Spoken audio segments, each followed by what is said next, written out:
Good morning students. आज हम science में चैप्टर 15 पढ़ेंगे कुछ प्राकृतिक घटनाएं।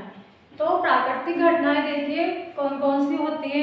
आप सब भी जानते हैं, आंधी, तूफान, चक्रवात, बाढ़ आदि, ये तड़ित, भूकंप, ये सब क्या है, प्राकृतिक परिघटनाएं। तो ये सब प्राकृतिक परिघटनाएं हमारे मानव जीवन को बहुत प्रभावित करती है। मानव जीवन की संपत्ति को ये अत्यधिक क्षति पहुंचा सकते हैं। आपने तो इस चैप्टर में हम दो परिघटनाओं के बारे में पढ़ेंगे, एक तो तड़ित और एक भूकंप। सबसे पहले देखिए तड़ित।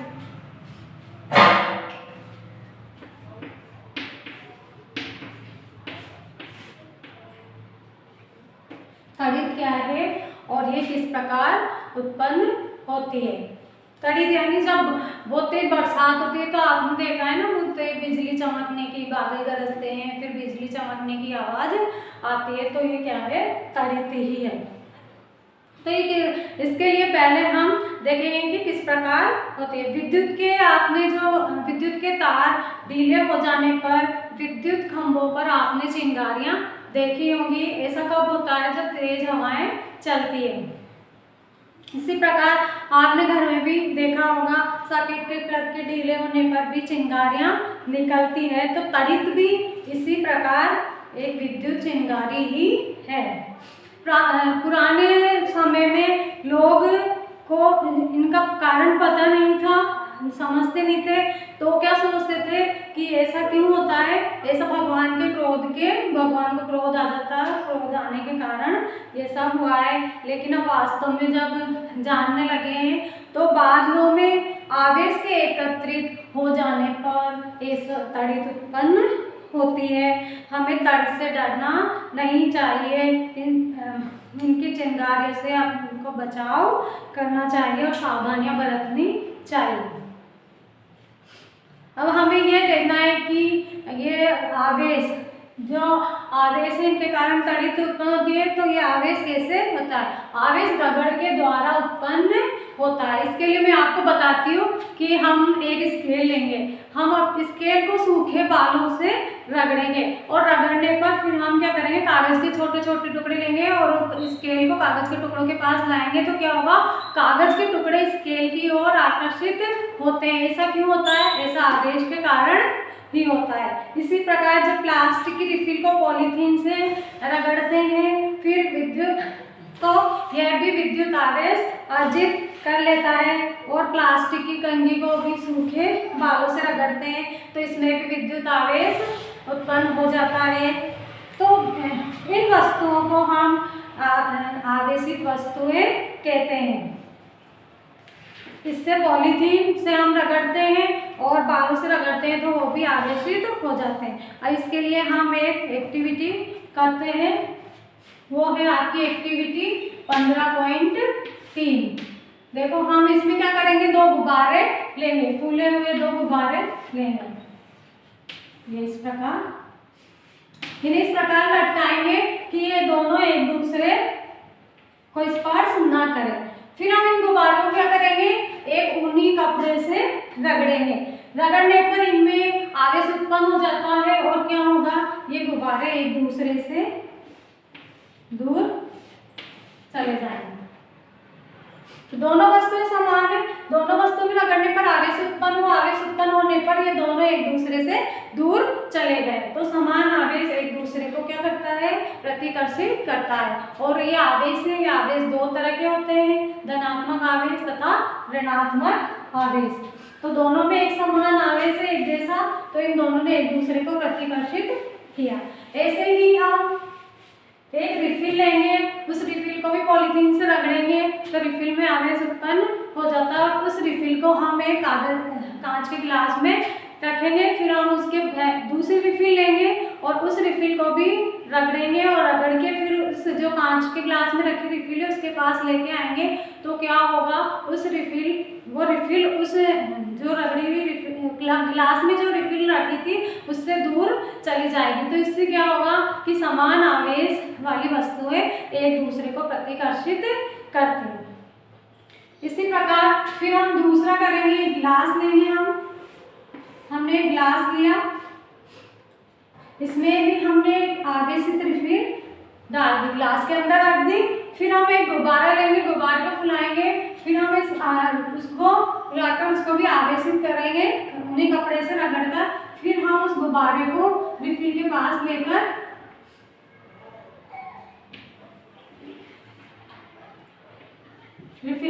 लेकर आते हैं तो क्या होगा, गुब्बारा रिफिल की ओर आकर्षित होगा।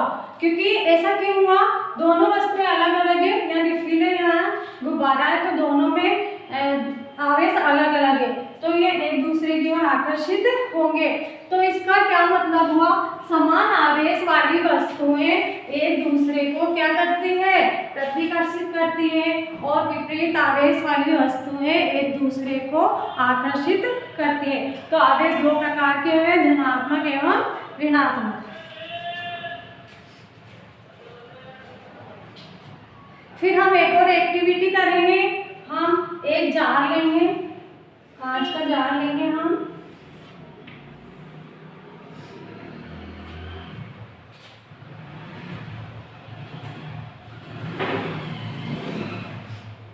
ये है हमारी 15.4 एक्टिविटी। इसके ऊपर हम एक गत्ता लगा देंगे, इसमें एक छेद कर लेंगे, फिर हम एक पेपर क्लिप लेंगे,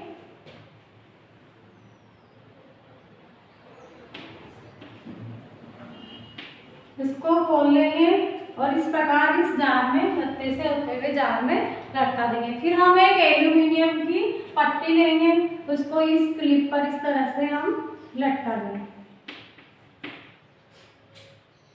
अब हम एक रिफिल लेंगे, उसको आवेशित करेंगे और फिर हम आवेशित रिफिल को यहाँ पर पेपर क्लिप के पास लाएंगे। तो ये पेपर क्लिप के पास लाने पर ये जो पेपर क्लिप से होता है वह आवेश यहाँ पर आता है, और यहाँ पर आने पे ये पट्टी क्या होगी, एक दूसरे को क्या करेगी, एक दूसरे से दूर चली जाएगी, एक दूसरे से ये दूर चली जाएगी। तो यहाँ रिफिल से आवेश होता हुआ यहाँ पेपर क्लिप से होता हुआ पट्टियों तक पहुँचता है और ये दूर चली जाएगी। अब हम रिफिल को हटाकर इसको हाथ से स्पर्श करेंगे, हाथ से स्पर्श करने पर क्या होगा, ये पट्टियाँ वापस पुनः अपनी स्थिति में आ जाती है। ऐसा क्यों होता है कि इसमें आवेश खत्म हो गया, हमने हाथ से छुआ तो आवेश हाथ से यहाँ से होता हुआ हमारे हाथ से होता हुआ पृथ्वी तक चला जाता है।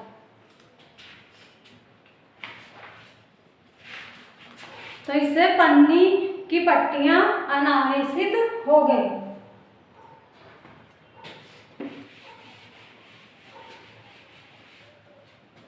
तो इसके बाद अब हम पढ़ेंगे तड़ित की कहानी। किस प्रकार, अब हम पढ़ेंगे किस प्रकार आवेश द्वारा तड़ित उत्पन्न होती है। रगड़ द्वारा उत्पन्न आवेशों के आधार पर तड़ित की व्याख्या करना संभव है। गरज वाले तूफानों के बनते समय वायु की धाराएं क्या होता है, ऊपर की ओर जाती है और जल की बूंदें नीचे की ओर आती है। इन प्रबल गतियों के कारण आवेशों का क्या होता है, पृथक्करण होता है, आवेश अलग अलग हो जाते हैं। जैसे हमने ये बादल है, तो ये ऊपर वाले बादल और नीचे वाले ये बादल है, तो इनमें आवेश का पृथक्करण हो गया। ऊपर की तरफ ये धन आवेश आ जाता है और नीचे की तरफ ये ऋण आवेश आ जाता है। इस प्रकार ये आवेश अलग अलग हो जाते हैं और फिर नीचे धरती पर भी ये आवेश उत्पन्न हो जाता है।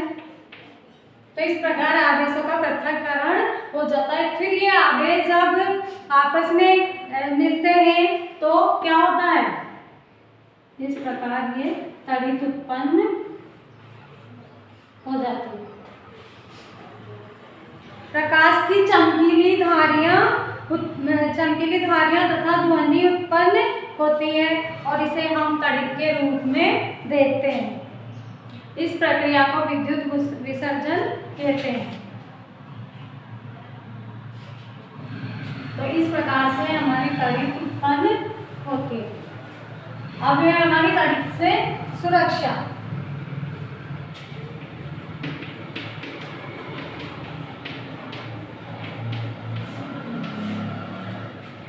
तड़ित से सुरक्षा हमें किस प्रकार, तड़ित के समय कोई भी खुला स्थान सुरक्षित नहीं होगा। किसी सुरक्षित स्थान पर हमें तुरंत पहुंच जाना चाहिए और अंतिम गर्जन सुनने के पश्चात सुरक्षित स्थान से बाहर आने से पहले कुछ देर प्रतीक्षा करनी चाहिए। सुरक्षित स्थान का पता लगाना, कोई मकान अथवा भवन सुरक्षित स्थान है। यदि आप किसी कार या बस के अंदर हो तो उसका दरवाजा न खोलें, खिड़की दरवाजा न खोलें। अगर तड़ित के समय आप बाहर खुले में हैं तो क्या करना चाहिए? खुले मैदान, ऊंचे वृक्ष, पार्क, ऊंचे स्थान तड़ित से हमारी सुरक्षा नहीं करते। तड़ित के समय में छाता लेकर भी बाहर नहीं जाना चाहिए। यदि आप वन में हो तो छोटे वृक्ष के नीचे शरण लेनी चाहिए, बड़े वृक्षों से दूर रहना चाहिए और जमीन पर न लेटे बल्कि जमीन पर सिमट कर नीचे बैठ जाना चाहिए। और यदि घर के अंदर हो आप तो तड़ी टेलीफोन के तारों, विद्युत तारों और धातु के पाइपों पर आघात कर सकती है, इसलिए हमें उस समय मोबाइल का यूज नहीं करना चाहिए।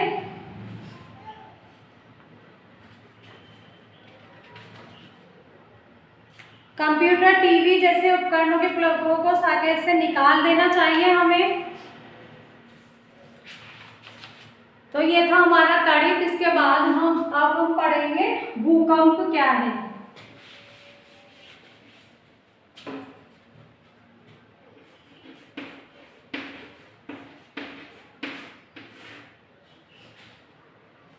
भूकंप क्या होता है? भूकंप बहुत कम समय तक रहता है। पृथ्वी का कंपन अथवा कोई झटका होता है। पृथ्वी की भूपटल के भीतर गहराई में गड़बड़ के कारण भूकंप उत्पन्न होता है। भूकंप हर समय सब जगह आते रहते हैं। 26 दिसंबर 2004 को हिंद महासागर में बहुत सुनामी आई थी। इसमें तटवर्ती क्षेत्रों में अपार हानि हुई थी। पृथ्वी के भीतर की सबसे ऊपरी सतह में गहराई के गड़बड़ के कारण भूस्पंद आते हैं। पृथ्वी की इस परत को भूपर्पटी कहते हैं। ये भूपर्पटी टुकड़ों में विभाजित है। प्रत्येक टुकड़ों को प्लेट कहते हैं। इन प्लेटों में निरंतर गति होती रहती है और एक दूसरे से रगड़ खाती है अथवा टक्कर के कारण एक प्लेट दूसरी प्लेट के नीचे चली जाती है। इस कारण भूपर्पटी में विक्षोभ उत्पन्न होता है। यह हमें भूकंप के रूप में दिखाई देता है। भूकंप प्लेटों की गतियों के कारण उत्पन्न होते हैं। किसी भूकंप की शक्ति के परिणाम को रिएक्टर पैमाने से व्यक्त किया जाता है। 7 से अधिक भूकंपों का रिएक्टर पैमाने पर परिणाम 7 से अधिक होता है। भुज तथा कश्मीर में जो भूकंप आया था वो 7.5 से अधिक था।